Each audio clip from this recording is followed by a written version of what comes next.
बिस्मिल्लाहिर्रहमानिर्रहीम अस्सलाम वालेकुम।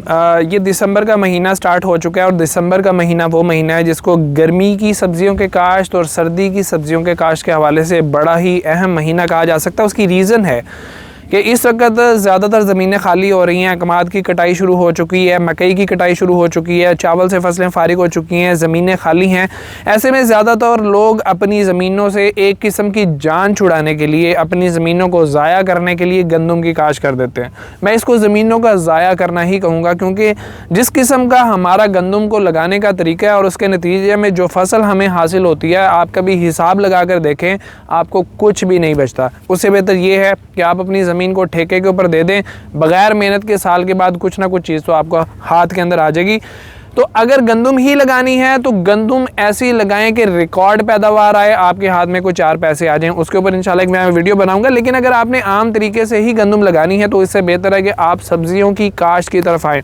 सब्ज़ी को तजर्बे के तौर पर लगा कर देखें, आपको खुद नज़र आएगा कि मेहनत तो थोड़ी सी है लेकिन उसके नतीजे में एक अच्छा प्रॉफिट हमें देखने को मिल जाता है। तो आज की इस वीडियो के अंदर मैं आपको इस महीने के अंदर लगने वाली तकरीबन सारी फसलों के बारे में बताऊँगा कि आपको लगानी कैसे चाहिए, किस वक्त लगानी चाहिए, कौन सी फसल लगाने में आपका ख़र्चा ज़्यादा होगा, कौन सी फसल को लगाने में आपका ख़र्चा कम होगा। तो ये एक बड़ी ही अच्छी वीडियो आपके लिए साबित होगी। अस्सलाम वालेकुम दोस्तों, इट्स मी मज़हर अली। आप मेरे साथ हैं यार फार्म चैनल पे, मेरे साथ रहिएगा। यहाँ पे सबसे पहले हम बात कर लेते हैं कि एक बंदे के पास ज़मीनें काफ़ी ज़्यादा हैं, तो मैं उसको ये मशवरा कभी भी नहीं दूंगा, अगर वो सब्ज़ी पहले नहीं लगाता तो, कि आप एकदम बहुत सारे एकड़ के ऊपर सब्ज़ी लगा दें। मैं उसे कहूँगा कि भाई आप तजर्बे के लिए थोड़ी सी ज़मीन 2 एकड़, 4 एकड़, 5 एकड़, मैक्सिमम 10 एकड़ के ऊपर सब्ज़ी लगा कर देखें। और सब्ज़ी की चॉइस भी ऐसी करें कि कुछ चीज़ें आपकी ऐसी हों जिनको लगाना बहुत ही ईजी है, लगा दिया, हल्की फुल्की केयर कर ली, बाद में उसकी तोड़ाई करनी है। और कुछ चीज़ें ऐसी लगा दें कि जिनके ज़रिए से आपकी डेली के रूटीन के खर्चे निकलते रहें, क्योंकि सब्जियों की फार्मिंग के अंदर जो मुसलसल खर्चा होता रहता है और अपनी जेब से खर्चा करना पड़ता है तो बड़ी तकलीफ होती है। लेकिन ऐसे में अगर कोई फसल हमारी मंडियों के अंदर जा रही है और वहाँ से हमें 4 पैसे आ जाते हैं और वही पैसे हम अपनी अगली फसल के अखराजात के ऊपर लगा देते हैं तो बड़ा ही आसान हो जाता है मेंटेन करना। तो अगर आप ज़्यादा खर्चा नहीं करना चाहते, सिंपल रखना चाहते हैं, तो इस वक्त आप सर्दी की सारी सब्जियाँ लगा सकते हैं। उनमें देसी प्याज सबसे पहले आ जाता है, अच्छा प्रॉफिट आपको दे जाता है। इसमें सेकंड प्लान भी आपके पास आ जाता है कि रेट अच्छे नहीं मिल रहे, आप इसको बड़े ही आराम से स्टॉक कर सकते हैं। तो बेहतरीन वैरायटी नसरपुरी नहीं है, नसरपुरी बिल्कुल भी इस वक्त आपको नहीं लगाना चाहिए, क्योंकि उसकी लाइफ इतनी ज़्यादा नहीं होती, पैदावार उसकी बराबर ही है। फुलकारा आप लगाएं, देसी प्याज लगाएं, दिसंबर के एंड में भी लगा सकते हैं, दिसंबर के स्टार्ट में भी लगा सकते हैं, जनवरी के स्टार्ट के अंदर भी आप उसको लगा सकते हैं, अच्छी पैदावार देता है। उसके अलावा आप मूली लगा सकते हैं। वीडियो के स्टार्ट के अंदर जैसे मैंने पहले बात की कि हमारे लगाने के तरीके ऐसे हैं कि हमारी पैदावार नहीं आ रही। एक वीडियो में बनाऊंगा जिसके अंदर मैं दिखाऊंगा कि हमने मूली किस तरह से लगाई कि 1 एकड़ के अंदर आप 3 एकड़ की मूली किस तरीके से काश्त कर सकते हैं। तो मूली लगाएं, शलजम लगाएं, मेथी लगाएं, ये वो चीज़ें हैं जिनके ऊपर ज़्यादा खर्चा नहीं है लेकिन एक हैंडसम प्रॉफिट आप लोगों को देखने को मिल जाता है। लेकिन अगर कुछ लोग कहते हैं कि यार नहीं, मुझे कुछ अच्छा करना है, मुझे कुछ बेहतर करना है, 4 पैसे लग भी जाए तो कोई बात नहीं, तो उनको लो टनल के अंदर ऐसी चीज़ें लगानी चाहिए कि जिनको आपने एक दफ़ा लगा दिया, बहुत ज़्यादा केयर नहीं करनी पड़ती, लगा दिया, बस स्प्रे वगैरह का या गोडी का ख्याल रखा और बाद में 2-4 तोड़ाइयों के अंदर आपकी ज़मीन फारिग हो जाती है। उसमें बेल वाली सब्जियों के अंदर खरबूजा आ जाता है, बड़ा ही अच्छा रहता है और तरबूज के मुकाबले में ज़्यादा अच्छा प्रॉफिट देता है। तरबूज आ जाता है, लगा लिया, स्प्रे वगैरह की, टनल हटाया, ज़मीन के ऊपर बिछाया, एंड पे तोड़ाइयाँ करके मंडी के अंदर भेजा और ज़मीन आपकी फारिग हो जाती है। उसके अलावा पेठा आ जाता है, ये भी वही चीज़ है कि रोज़ाना की तोड़ाइयों की टेंशन नहीं है, एक दफ़ा तैयार होता है तोड़ लिया, दूसरी दफ़ा तैयार होता है तोड़ लिया, तीसरी तोड़ाई बहुत कम लोग उसकी लेते हैं।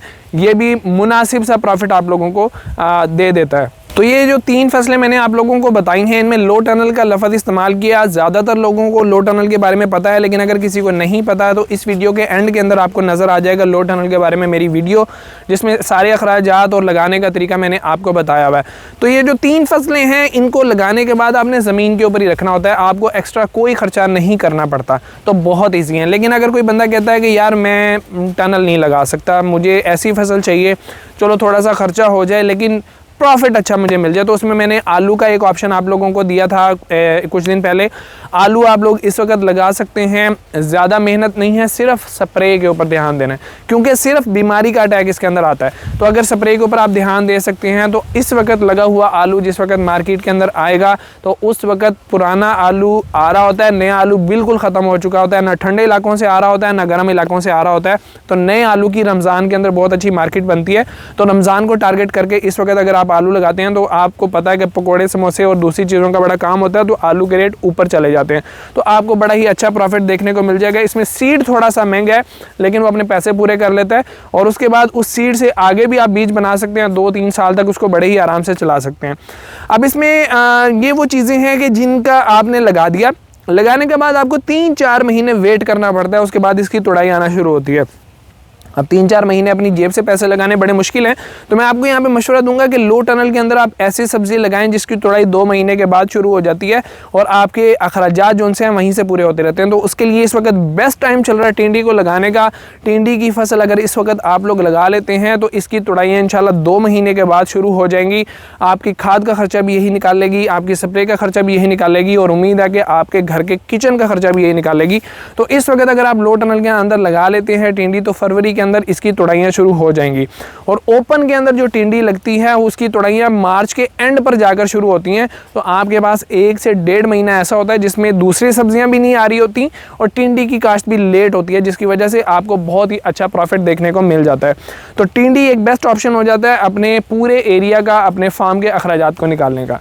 अब यहाँ तक मैंने जितनी भी फसलें आप लोगों को बताई हैं ये सारी की सारी वो फसलें हैं जो थोड़ा टाइम चलती हैं। ये चलती हैं तो बस 1 महीने के अंदर अंदर आप पैदावार लेते हैं और उसके बाद फारिग हो जाता है। लेकिन अगर आपका दिल करता है यार कोई ऐसी फसल हो जिसकी लंबी ज़िंदगी हो, जिसकी लाइफ ज़्यादा हो, ताकि आप उसको एक लंबे अरसे तक तोड़ते रहें और आपके मतलब बार बार ज़मीन को तैयार करके फसलें ना लगानी पड़ें, तो उसके अंदर आ जाता है करेला। बेस्ट ऑप्शन है। जैसा कि ये हमारा करेला लगा हुआ है, ये तो बहुत अच्छे तरीके से हमने लगाया था 18 सेकंड के अंदर, फिर हमने टनल बनाया, फिर टनल के ऊपर टनल बना दिया, जिसकी वजह से दिसंबर के अंदर भी आप देख रहे हैं कि मेरा करेला बहुत अच्छा है, जबकि इस वक्त पाकिस्तान में किसी किसी के बाद ऐसा करेला होता है।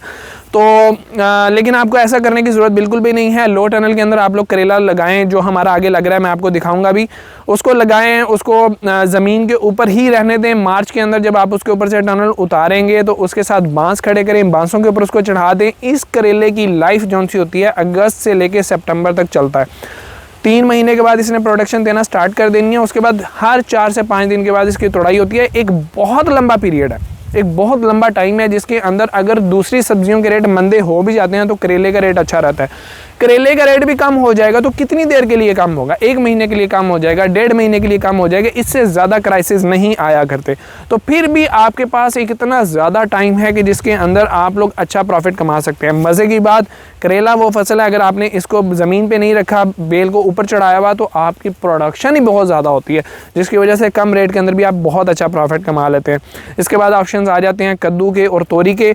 मैंने ये चीज़ नोटिस की कि अगर आप इसको ज़मीन के ऊपर भी रख के चलाएँ तो कद्दू और तोरी ना सिर्फ आपको बचत देती है, बल्कि मतलब एक्स्ट्रा खर्चा नहीं होता आपका इसको ऊपर चढ़ाने का, बल्कि एक लंबे अरसे तक भी चल जाती है। सस्ती फसलें हैं, सस्ते बीज हैं, लो टनल का आपको सिर्फ खर्चा करना है, जो कि ज़्यादा से ज़्यादा अगर किसी ने सरिया बहुत अच्छा इस्तेमाल किया तो 50,000 का आ जाएगा। अगर बांस की सोटी इस्तेमाल कर ली तो 5,000 की बांस की सोटी, 20,000 रुपये का शॉपर, 30-35,000 के अंदर आपका टोटल खर्चा जो है वो कवर हो जाता है। तो ये 3-4 फसलें हैं जिनकी लाइफ बहुत अच्छी है, जो एक लंबे अरसे तक चलती हैं और मंडी के अंदर आपको प्रॉफिट देती रहती हैं।